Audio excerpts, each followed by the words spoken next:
Olá, meu nome é Luiz Pereira e é mais uma vez com prazer que eu venho aqui para trazer algumas informações e fazer algumas reflexões sobre a aula 80 da Escola de Aprendizes do Evangelho. O tema dessa aula é Curas e Milagres e pretendo nela trazer a, a visão da doutrina espírita sobre o processo de cura e o entendimento que essa mesma doutrina tem sobre milagres. Eu preparei aqui uma apresentação que eu vou utilizar aqui para servir de referência para essa aula. Então, essa é a aula 80. Como eu falei, o tema é curas e milagres. Bem, como vou falar de curas e milagres, nada mais lógico do que eu trazer o conceito de saúde e de doença. Saúde é equilíbrio. Equilíbrio físico, mental, emocional, espiritual. Doença, desequilíbrio. Ou seja, ter saúde é estar em equilíbrio, estar em paz de espírito. Quando, por algum motivo, que pode ser físico, mental, emocional, espiritual, nós tivermos um desequilíbrio, nós nos encontramos, então, doentes.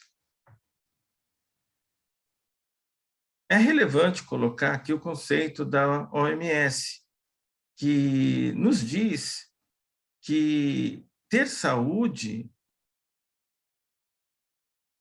é estar bem, é estar em equilíbrio. Emmanuel complementa esse conceito com saúde sendo sinônimo de harmonia da alma. Lembrando que na nossa doutrina, alma é o espírito encarnado. Repare que no conceito da OMS, saúde não significa não ter doença ou não estar doente. Sim, a doença pode estar presente, mas o espírito, o corpo, a mente, estar com saúde. Ou seja, a saúde não implica na ausência da doença. Complementando aqui, então, o que diz Emmanuel, através de Chico, que harmonia é a sintonia que implica num amadurecimento do espírito mediante um esforço de entrar em harmonia, em equilíbrio. Em outras palavras, precisamos nos dedicar, nos esforçarmos para estarmos em equilíbrio, para estarmos com saúde. Ou seja, a saúde não é algo que é dado, nos é dado sem esforço. A saúde não é uma questão de sorte. Nós temos que buscar a saúde, buscar esse equilíbrio físico, mental, emocional e espiritual. Eu preciso estar em paz de espírito, totalmente equilibrado, para assim ter a saúde. Ou seja, ficar esperando ter saúde, estar em equilíbrio, em paz de espírito, mediante alguma atuação, interferência externa, é errar, é pecar na conclusão. A saúde não vem de fora para dentro, e sim de dentro para fora. Exige que nós nos esforcemos, como já coloquei. Esperar que a saúde surja por motivos de religião, de ciência, da psicologia, é um erro. A saúde tem que começar do nosso interior, do nosso entendimento. E aí sim, buscar a ciência, a psicologia, a religião como instrumentos para que consigamos ter o equilíbrio esperado. Ou seja, a ciência, a religião, a psicologia são os meios para que consigamos o nosso equilíbrio e não o fim. Nós precisamos entender que o ser humano é trino. É trino no sentido que, para nós alcançarmos a saúde, nós temos que manter as nossas 3 manifestações em equilíbrio. O nosso corpo, que é a soma, a mente, que é a psique, e o nosso espírito, a pneuma, em equilíbrio. Não adianta nos preocuparmos em manter o nosso corpo equilibrado, com saúde, porque pode ser que não consigamos, porque o que está em desequilíbrio, por exemplo, é na nossa psique, que vai acabar cedo ou tarde influenciando no nosso equilíbrio físico. Como não adianta nós buscarmos equilíbrio mental, emocional, porque a origem desse desequilíbrio pode estar sendo do espírito, da pneuma. Lembrando que a pneuma também pode interferir no nosso físico. De outra forma, nós precisamos ter uma visão mais completa da saúde. Que a saúde, na verdade, é o equilíbrio, é o bem-estar, é a paz de espírito entre todas as manifestações do espírito quando encarnado. Ou seja, o homem, ele é corpo, mas ele é também alma, que é o espírito encarnado, e é também espírito. Mas o espírito não é o corpo. Quem tem fome, quem tem sono, é o corpo. É o corpo que precisa se alimentar e dormir para descansar. O espírito não. O espírito usa o corpo para se manifestar. A alma não é o espírito. O espírito é eterno. A alma dura uma encarnação. É o espírito manifesto num corpo físico. A nossa doutrina nós chamamos de alma. Ou seja, para que o equilíbrio se estabeleça, nós precisamos, de novo, manter o nosso corpo, a nossa alma, nossa mente e emocional, e o nosso espírito sob controle, em equilíbrio. Nós, quando nos sentimos desequilibrados, de alguma forma, nós procuramos meios de nos curar, seja na ciência, seja na psicologia ou na religião. Nós espíritas vamos em nossas casas espíritas, procurando essa cura, esse equilíbrio. O problema é que a maioria de nós acredita que vai se curar, que vai entrar em equilíbrio, ouvindo palestras, recebendo passes. Alguns ainda procuram trabalhar na casa, fazer cursos, mas não aceitam, não vivenciam o remédio mais adequado para que a cura seja alcançada, que é o estudo do Evangelho. Eu me atrevo a dizer que tudo o que precisamos para manter a nossa saúde física, mental, emocional e espiritual está contido no Evangelho, mesmo que de forma cifrada. Então, nós precisamos aceitar esse remédio, estudando e o mais importante, vivenciando o Evangelho. Jesus é o nosso mestre. Assim é colocado nos Evangelhos. É a nossa referência de caminhada. É o Espírito mais puro que nós aqui do Ocidente podemos divisar. Não podemos confundir Jesus com o divino. Jesus não era perfeito. Jesus sentia fome, sentia sono, sentia dor, sangrava. Provavelmente tinha desejos, tinha sonhos,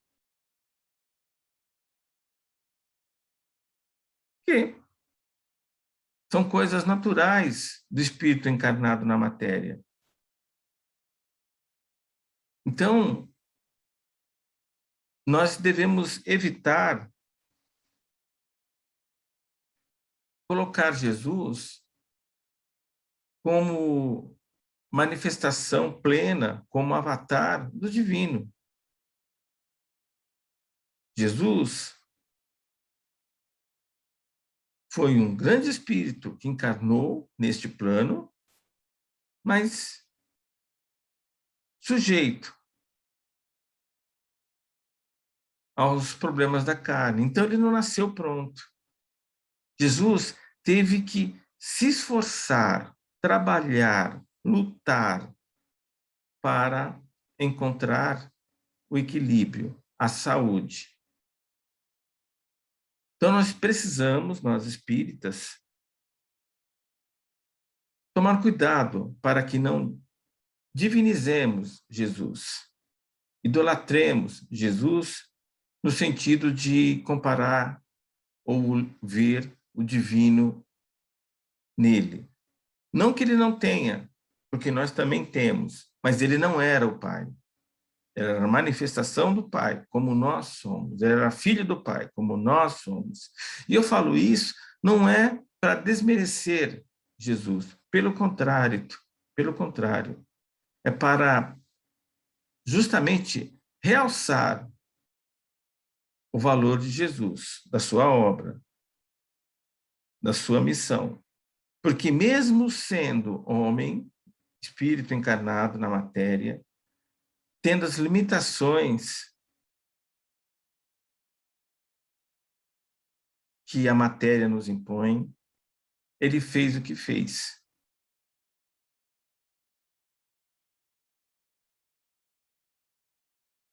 Então, na verdade, aos meus olhos, pelo menos, eu vejo Jesus ainda maior. Porque se ele, como homem encarnado, um espírito encarnado em homem, fez o que fez, eu não tenho desculpa para não procurar ser o que posso ser.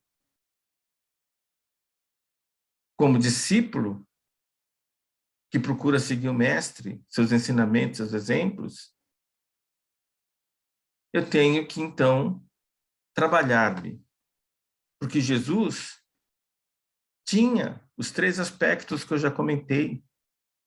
Ele tinha o soma, o físico, é o que a gente chama de Jesus histórico. É aquele que os arqueólogos, os teólogos procuram estudar. Aquele que está disponível para a ciência estudar e descrever. Mas Jesus, além do soma, tinha a psique, que é o Jesus mítico, que é aquele que é descrito nos evangelhos, que é aquele que cada um de nós tem nossas consciências em acordo com a visão de mundo que temos.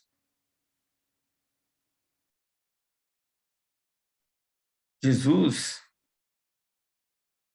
também era um espírito, que é o Jesus real, Jesus espiritual. E é esse Jesus que nós devemos nos esforçar para termos como referência.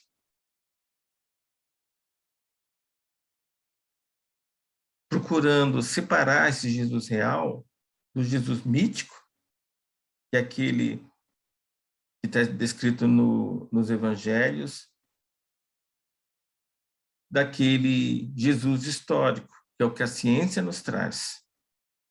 Não que não vale a pena conhecer o Jesus histórico e o Jesus mítico. Vale a pena para justamente contextualizar o Jesus real, aquele que viveu entre nós. Porque assim, sabendo que o divino se manifestou em Jesus,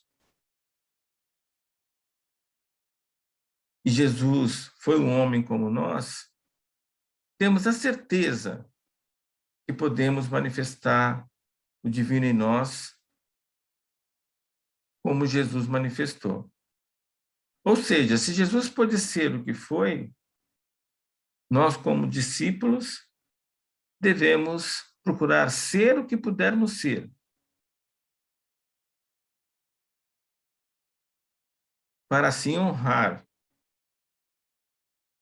o título de cristãos, de discípulos de Jesus, que gostamos de ostentar. Então, se Jesus era um homem, um espírito encarnado como homem como nós, por que ele conseguia fazer milagres? Como ele fazia os milagres? Por que ele fazia esses milagres? Da mesma forma que eu comecei essa aula falando dos conceitos de saúde e doença, é bom que a gente, então, entenda o conceito de milagre. E eu trouxe aqui a versão mais simples desse conceito que eu pude encontrar. Milagre, então, é um fato extraordinário ou inexplicável pelas leis da natureza, que é atribuído à causa divina ou sobrenatural. Milagre é uma intervenção do sobrenatural. Ou seja, todos os atos considerados como milagres por Jesus, que Jesus, foram feitos extraordinários, foram feitos sobrenaturais, feitos fora do normal.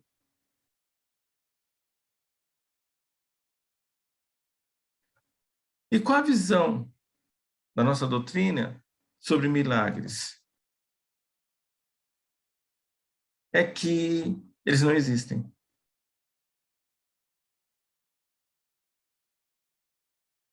Aquilo que nós consideramos como milagre, como inexplicável, como sobrenatural, na verdade, é falta de consciência, é falta de informação.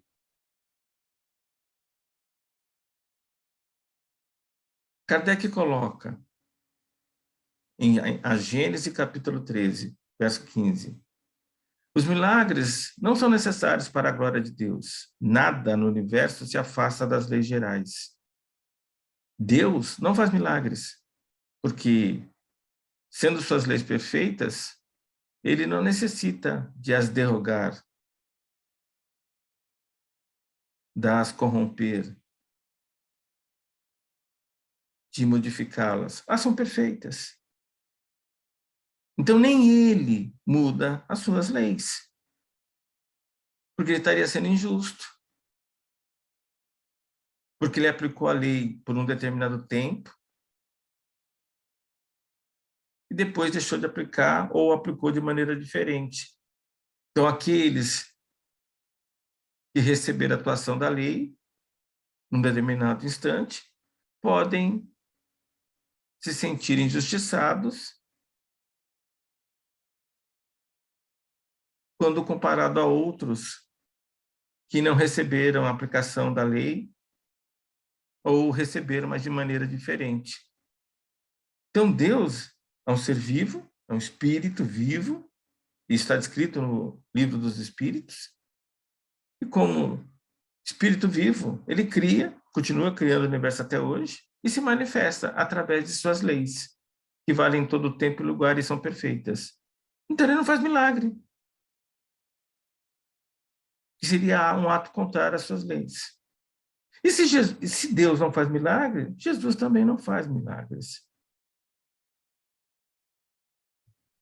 Então, milagres é simplesmente aquilo que não sabemos, que nos parece inexplicável, sobrenatural, extraordinário, fora do ordinário.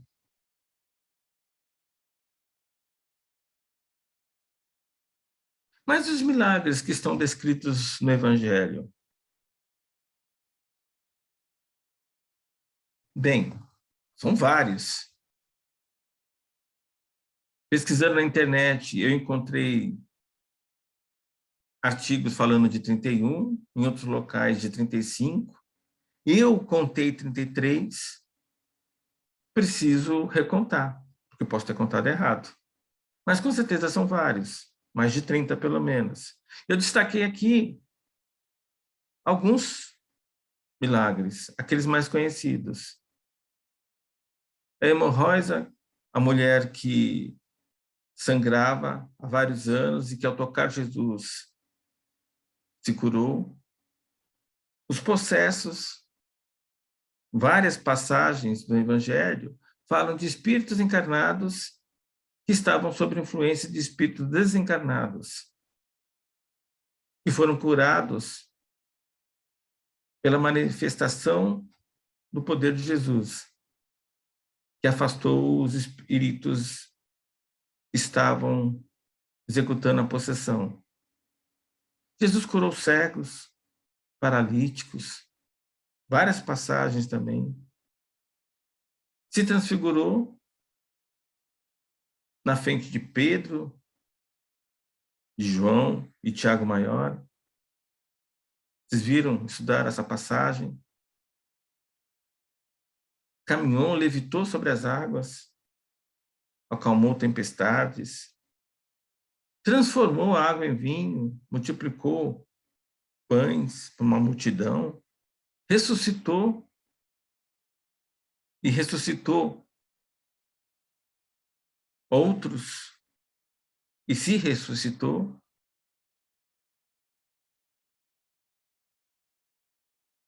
Não são milagres? Esses atos que acabei de listar não são eventos fora do padrão, sem explicação? Na nossa doutrina, nós encontramos explicações. Porque, como já foi colocado, o divino não faz milagres. Então, Jesus também não pode ter feito milagres. Ele não pode ter rompido as leis universais, as leis do divino.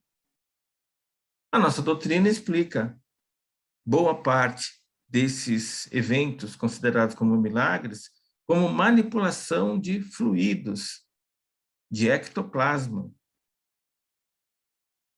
Então, pela manipulação de fluidos, de campos eletromagnéticos, de ondas mecânicas e de ectoplasma, podemos explicar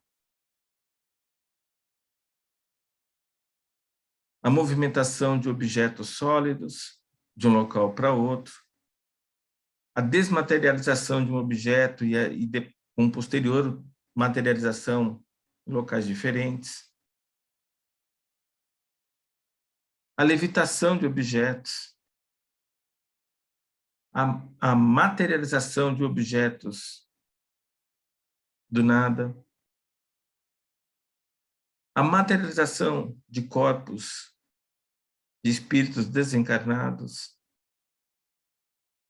aí já usando o ectoplasma, porque a maioria dos fluidos são invisíveis. O ectoplasma é um fluido proveniente do núcleo de nossas células, que o espírito utiliza para dar consistência naquilo que ele materializa. Essas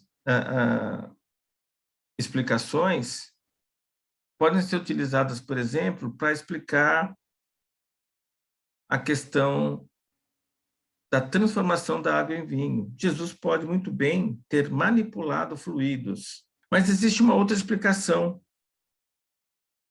para isso também, que é até bem possível. Era comum, era tradição nas festas, nas bodas, nos casamentos, servir-se o vinho bom no início da festa, e quando as pessoas já estavam embriagadas, servia-se o vinho ruim. O milagre da transformação da água em vinho, conta-se que o vinho acabou, tanto o vinho bom como o vinho ruim. E, ao informarem Jesus, Jesus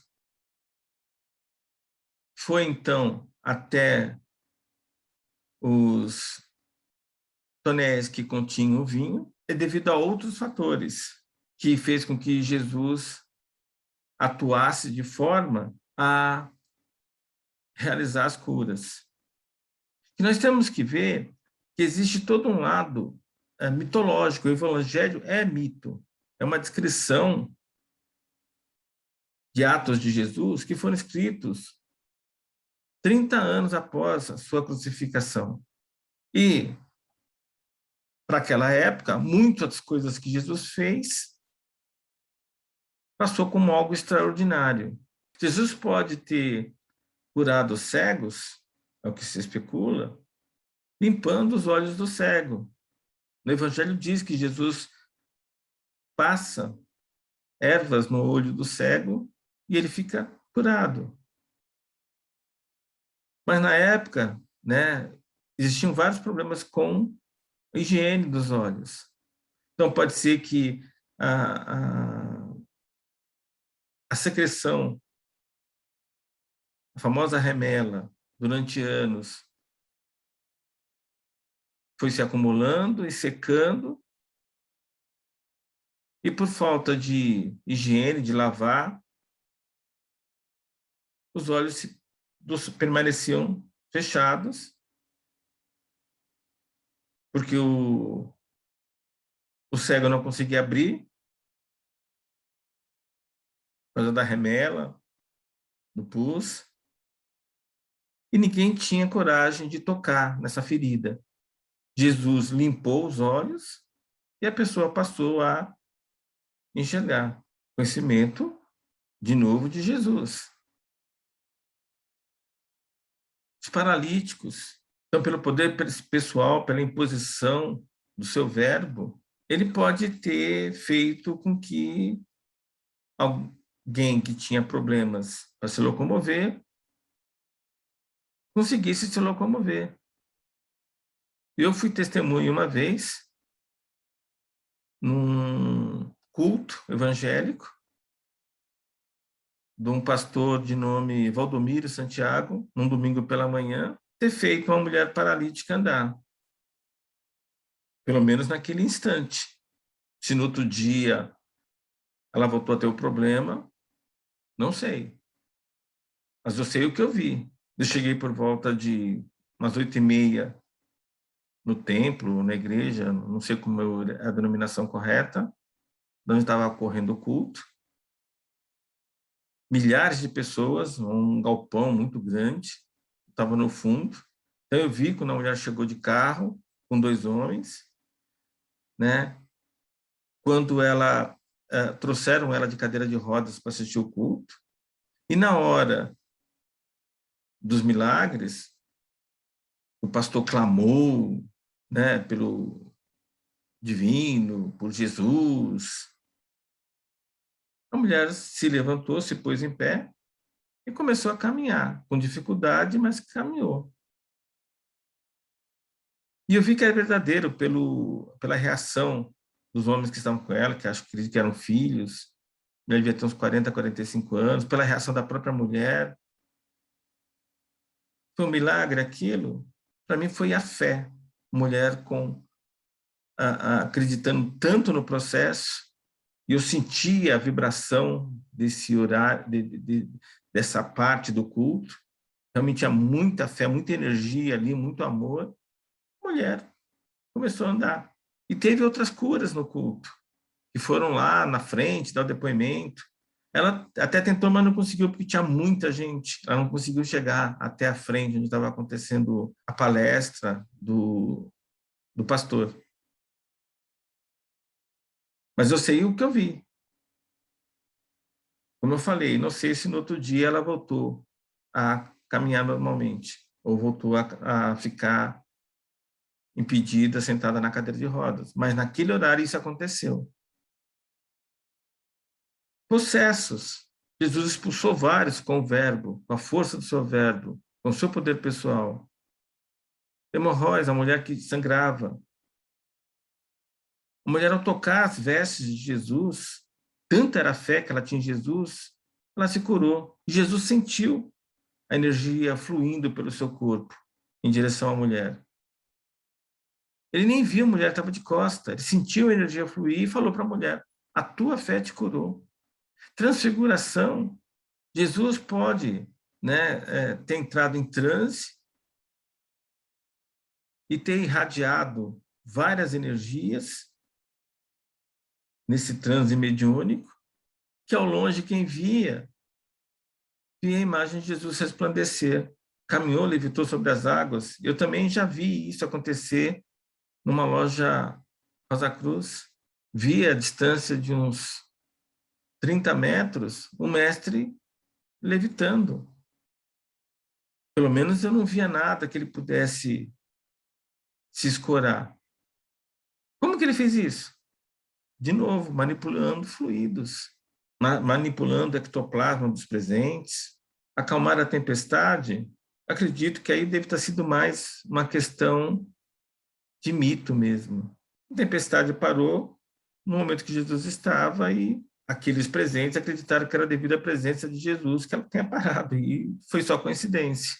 Eu estou inventando explicações? Não, eu estou sendo lógico dentro daquilo que prega a nossa doutrina, fé raciocinada. Tá, mas e a ressurreição? Bem, primeiramente, uma informação que poucos sabem, Jesus, ele ressuscitou duas pessoas no Evangelho e ele também se ressuscitou depois de crucificado. Mas se nós olharmos nos Evangelhos, nos Atos dos Apóstolos, Pedro também ressuscitou, Paulo também ressuscitou outras pessoas. No Antigo Testamento, existem 3 depoimentos onde profetas ressuscitam pessoas mortas. Então, é uma coisa comum? Não. O que se imagina hoje é que as pessoas estavam em estado de catatônicos, e hoje é uma coisa reconhecida pela ciência, que as pessoas ficam em estado catatônicos, às vezes até por 3, 4 dias, e do nada, ou por ação de alguém, saem desse estado. Elas ressuscitaram? Não. Simplesmente saíram do estado letárgico que estavam. Então, existem explicações para os milagres, explicações possíveis. Então, boa parte dessas explicações é baseada em fluidos, na manipulação de fluidos, como o ectoplasma, como energias, campos eletromagnéticos. Mas só isso explica? Não, devemos buscar outras explicações, como, por exemplo, poder pessoal. Ser o máximo que pudermos ser, porque Jesus o era. E nós, então, como discípulos de Jesus, temos que procurar fazer o nosso melhor. O tempo todo. O melhor que pudermos. Seja no trabalho, seja em casa, seja na escola. E fazer o nosso melhor no trabalho, não porque o chefe está vendo, ou porque queremos aumento ou promoção. Porque precisamos fazer o nosso melhor. Precisamos hoje sermos melhores do que fomos ontem. E amanhã procurarmos sermos melhores do que fomos hoje. Temos que fazer tudo com intensidade, o máximo que pudermos fazer. Sermos bons o tempo todo. E ser bom não é praticar simplesmente o bem. Eu posso praticar o bem e não ser bom. Agora, ser bom significa praticar o bem o tempo todo. Ser bom é ser bom até quando está sozinho, tanto em pensamento como em sentimento. Ser bom é ser benevolente, que é mais que ser beneficente. E isso aumenta o nosso poder pessoal, o nosso poder de ser. Que nós precisamos buscar ser e não ter. Porque o que temos hoje podemos não ter amanhã. Agora, o que somos, nunca deixamos de ser. E mesmo que me tirem casa, carro, dinheiro, nem me matando conseguem me roubar o que eu sou, tirar o meu conhecimento, minha informação, minha sabedoria. E com o conhecimento, informação, sabedoria, eu de novo vou conseguir a minha casa, meu carro, meu dinheiro.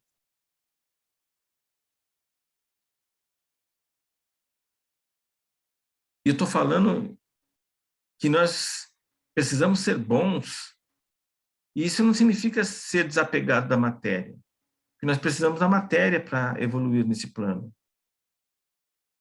O que nós não podemos é ter matéria para ostentar, por causa de luxo.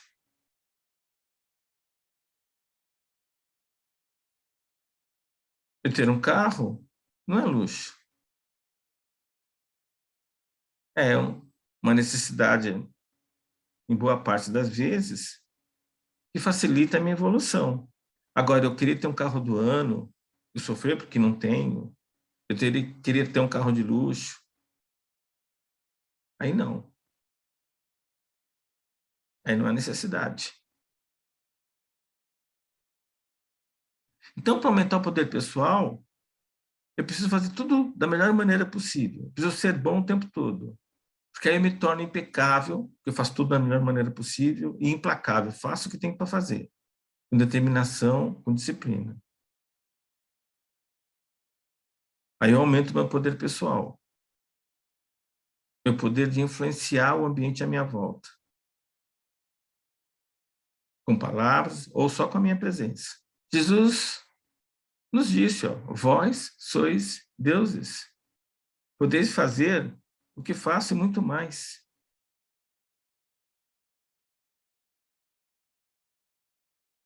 Então, tudo que Jesus fez, nós podemos fazer. O próprio Jesus nos disse isso. Nós só precisamos fazer com que o divino que está em nós possa se manifestar de maneira plena. Isso exige esforço. Mas isso nos permite curar. Curar a outros e a nós mesmos, através do nosso poder pessoal.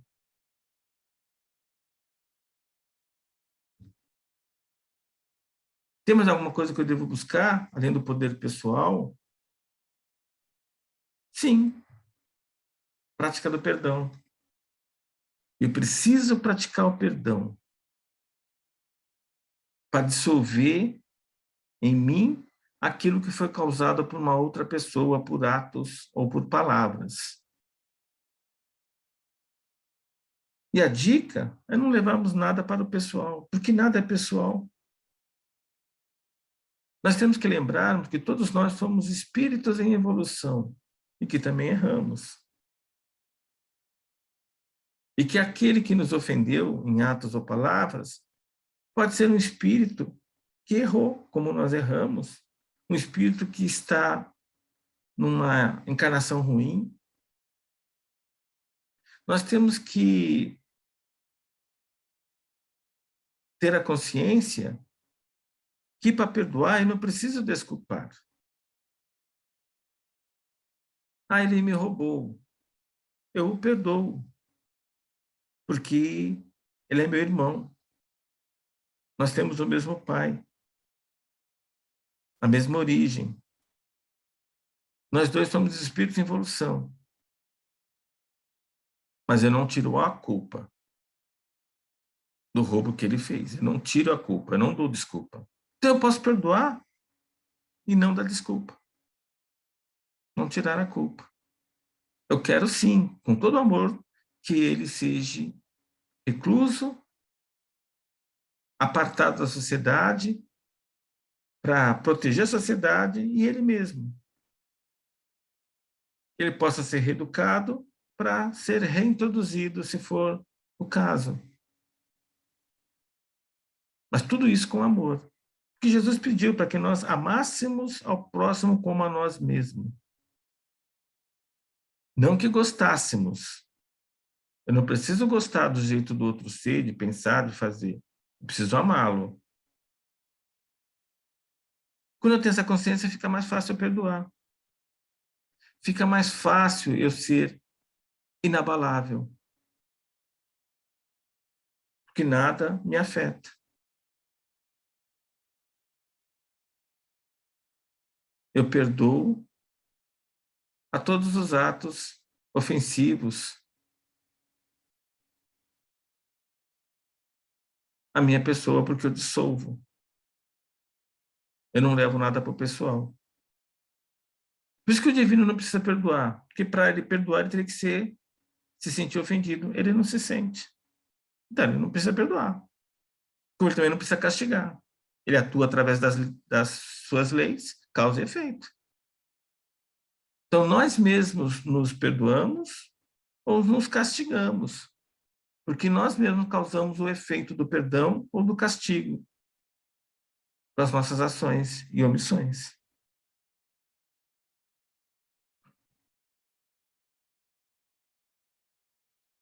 Jesus nos disse isso, que nós devemos buscar o perdão. Mulher, onde estão eles? Ninguém te condenou? Disse ela. Ninguém, Senhor. Disse então Jesus, nem eu condeno, vai-te e agora em diante e não peque mais, não erre mais. O pecado é no sentido de errar. Jesus era até criticado, como que ele pode perdoar o pecado de alguém se ele não é o divino? Pode sim, é que eles não tinham conceito de perdão correto. Jesus só dissolvia o sentimento ruim, a mágoa, que o outro, conscientemente ou inconscientemente, causou. Só isso. Então fica fácil perdoar. Não é nada pessoal. Tem mais algo a procurar? Sim. Ter fé. Ter fé é confiar na providência divina, aceitando a sua justiça divina. Não que exista destino pré-definido. Não, não existe. Mas eu confio na providência divina porque eu sei que eu vou ter o retorno de acordo com a justiça divina, de acordo com os meus atos, as minhas ações, com os meus verbos. Eu vou ter o que eu merecer ter, porque eu aceito a justiça divina. E tudo que receber é pelos meus méritos e deméritos. Então eu confio na providência divina, porque eu faço o meu melhor. Isso é ter fé. E por tudo isso eu agradeço de maneira contínua.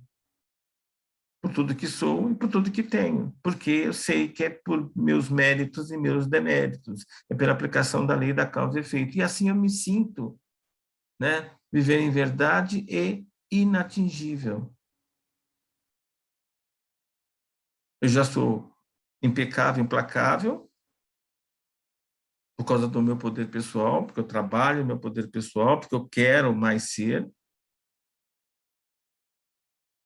Eu já sou inabalável, porque eu perdoo de maneira plena, não levo nada para o pessoal. Eu sou inatingível, porque eu tenho fé, acredito, confio na divina providência, aceitando a sua justiça divina. E Jesus nos disse isso. A tua fé te salvou. Para a mulher que tocou as suas vestes e se curou do sangramento que tinha por anos. Então precisamos ter fé. Requisitos para alcançar uma graça: necessidade. Porque às vezes uma graça que eu quero, por exemplo, ganhar na Mega Sena, não é necessário para a minha evolução, vai atrapalhar. Ou vai atrapalhar a evolução daqueles que estão próximos a mim. Eu não tenho mérito para ganhar aquela graça, ou não é o tempo, o espaço, o local adequado para que aquela graça ocorra. Ou eu não tenho um coração puro, que impede o fluxo do prana por mim para materializar a graça, ou falta amor. São requisitos para eu conseguir uma graça.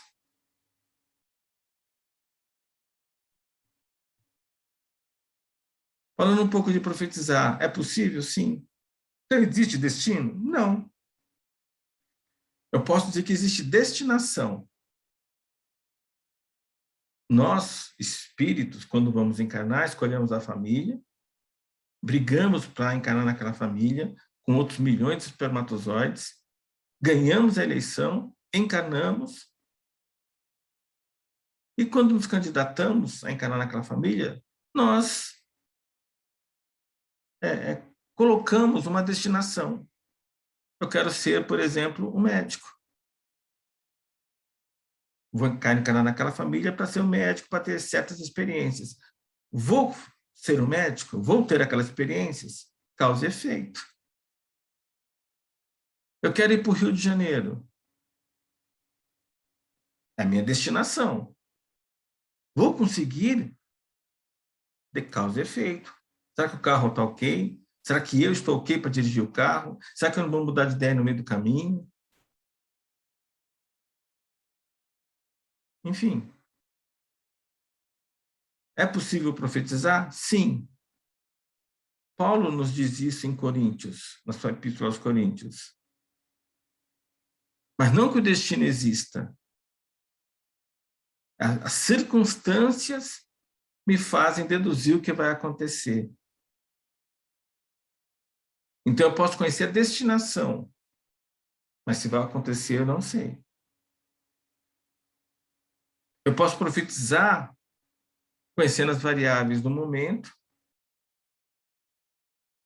posso vislumbrar o futuro, como aquele consultor que fala para o empresário, se você continuar agindo assim, a sua empresa vai quebrar. Ou aquela mãe que avisa o filho, filho, não faça mais isso, você vai se prejudicar. Mediante as variáveis, o cenário presente, vislumbra-se o que pode acontecer no futuro. E isso é profetizar. Isso depende da consciência que cada um de nós tem, de perceber o presente, vislumbrando o futuro. Para terminar, eu queria colocar aqui que, por mais poder pessoal que cultivemos, por mais perdão que pratiquemos, por mais fé que tenhamos, por mais as condições que procuramos ter para receber a graça, nós só vamos conseguir entrar em sintonia com o Pai, com o reino de Deus e alcançar a cura, os desequilíbrios, se nós não permanecermos no erro, no pecado. Você pode cantar em pecado, pregar em pecado, profetizar em pecado, mas não pode entrar no céu em pecado. Eu não posso entrar em sintonia com o Pai em pecado, no erro.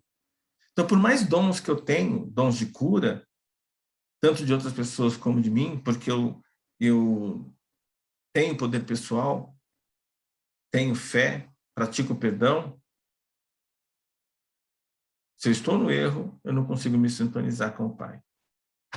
Então, coloco aqui a bibliografia para consulta, para mais informações. E, de coração, espero que as informações que eu coloquei aqui tenha dado um vislumbre, uma melhor consciência sobre o conceito de milagre, sobre o processo de cura, em acordo com a nossa doutrina espírita. Que todos, então, tenham uma grande semana e que a paz e o amor de Jesus estejam sempre presentes conosco. Que assim seja.